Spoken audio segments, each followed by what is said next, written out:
आजादी के आंदोलन को देखें तो देश का ऐसा कोई कोना नहीं था जहां आदिवासी योद्धाओं ने मोर्चा नहीं लिया हो।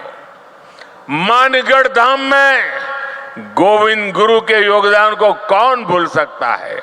मध्य प्रदेश के तंत्या भील भीमा नायक, छत्तीसगढ़ के शहीद वीर नारायण सिंह, वीर गुंडाधुर, मणिपुर की रानी गाइडिन्ल्यो, तेलंगाना के वीर रामजी गोंड, आदिवासियों को प्रेरित करने वाले आंध्र प्रदेश के अल्लूरी सीताराम राजू, गौंड प्रदेश की रानी दुर्गावती, ये वो विभूतियां हैं जिनका देश आज भी ऋणी है। ये देश का दुर्भाग्य है कि आजादी के बाद ऐसे वीरों के साथ न्याय नहीं हुआ। मुझे संतोष है कि आजादी के 75 वर्ष होने पर अमृत महोत्सव के दौरान हमने ऐसे वीर वीरांगनाओं को याद किया, उनकी स्मृतियों को अगली पीढ़ी तक पहुंचाया।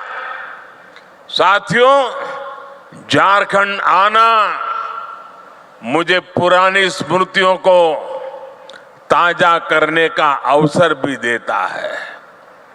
गरीबों की सबसे बड़ी ताकत आयुष्मान भारत योजना की शुरुआत झारखंड से ही हुई थी। कुछ ही साल पहले खूंटी में मैंने सोलर पावर से चलने वाले जिला न्यायालय का उद्घाटन किया था।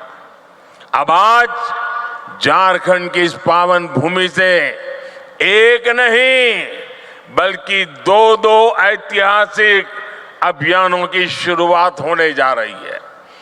विकसित भारत संकल्प यात्रा सैचुरेशन के सरकार के लक्ष्यों को प्राप्त करने का सशक्त माध्यम बनेगी। पीएम जनजाति आदिवासी न्याय महाअभियान विलुप्त होने की कगार पर खड़ी जनजातियां, जिसे हम अब तक प्रिमिटिव ट्राइब्स के रूप में जानते हैं, उनकी रक्षा करेगा, उन्हें सशक्त करेगा। ये दोनों ही अभियान अमृत काल में भारत की विकास यात्रा को नई ऊर्जा देंगे। मेरे परिवारजनों, मुझे सरकार के मुखिया के तौर पर, हेड ऑफ द गवर्नमेंट के तौर पर अब 2 दशक से भी ज्यादा समय बीत गया है। देशवासियों की आकांक्षाओं को जानने का, समझने का मुझे बहुत करीबी से मौका मिला है। अपने उन अनुभवों के आधार पर मैं आज एक अमृत मंत्र आपके सामने रख रहा हूं और भगवान बिरसा मुंडा की धरती से रख रहा हूं। अगले 25 वर्षों के अमृत काल में अगर हमें विकसित भारत की भव्य और दिव्य इमारत का निर्माण करना है तो हमें उसके 4 अमृत स्तंभों को और मजबूत करना होगा, निरंतर मजबूत करना होगा। इतना 10 साल में किया, अब उससे भी ज्यादा ऊर्जा के साथ हमें इन 4 अमृत स्तंभों पर अपनी पूरी ताकत लगानी है। और विकसित भारत के 4 अमृत स्तंभ मैं आपको बताना चाहता हूं। ये 4 अमृत स्तंभ है क्या? पहला अमृत स्तंभ भारत की हमारी महिलाएं, हमारी माताएं बहनें, हमारी नारी शक्ति।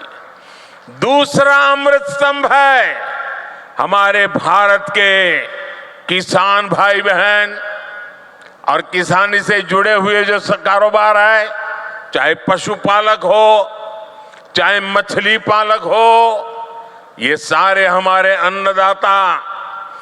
तीसरा अमृत स्तंभ, भारत के नौजवान, देश की युवा शक्ति, जो आने वाले 25 साल में देश को नई ऊंचाई पर पहुंचाने वाली सबसे बड़ी शक्ति है। और चौथा अमृत स्तंभ, भारत का मध्यम वर्ग, नियो मिडिल क्लास, और भारत के मेरे गरीब भाई बहन, इन 4 स्तंभों को हम जितना मजबूत करेंगे, विकसित भारत की इमारत भी उतनी ही ऊंची उठेगी। मुझे संतोष है कि बीते 10 वर्षों में इन 4 स्तंभों को सशक्त करने के लिए जितना कार्य हुआ है, उतना पहले कभी नहीं हुआ। साथियों, आज तक और आजकल हर तरफ भारत की इस सफलता की चर्चा है कि हमारी सरकार के 5 वर्षों में 13 करोड़ से ज्यादा लोग गरीबी से बाहर निकले हैं। आखिर बीते कुछ वर्षों में ऐसा क्या हुआ जो इतना बड़ा परिवर्तन जमीन पर देखने को मिला है? 2014 में जब हमें आप सबने दिल्ली की गादी पर बिठाया, सरकार चलाने का दायित्व दिया, उस दिन से हमारा सेवा काल शुरू हुआ है। हम सेवा करने के लिए आए हैं। और उस सेवा काल के बात करूं तब,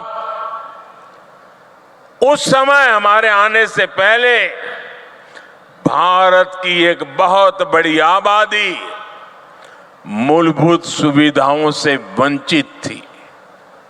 देश के करोड़ों गरीबों ने इस बात की उम्मीद भी छोड़ दी थी कि कभी उनका जीवन बदल पाएगा।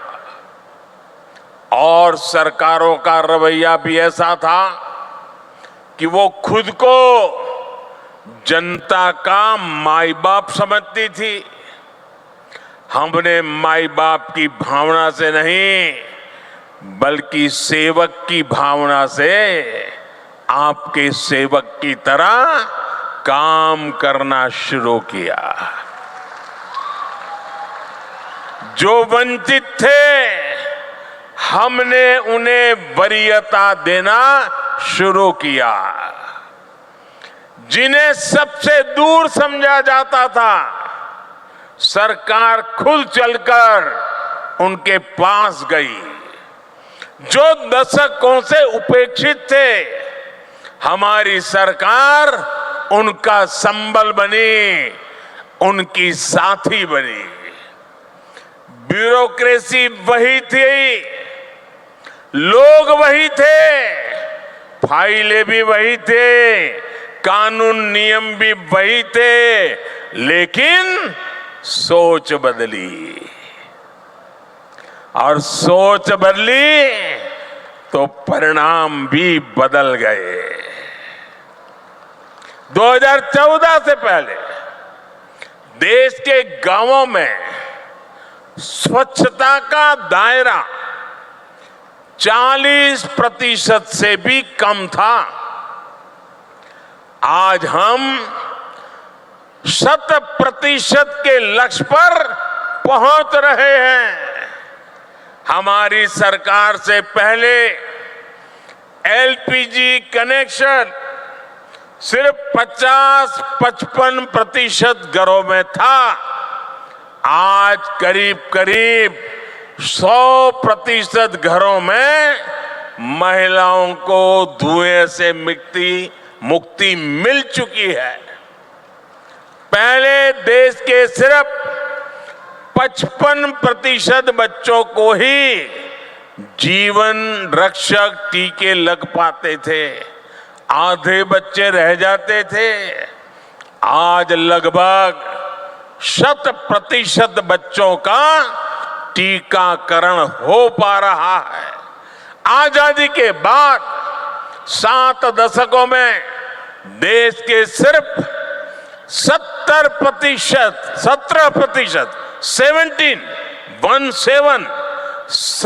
17% ग्रामीण परिवारों तक नल से जल की सुविधा थी।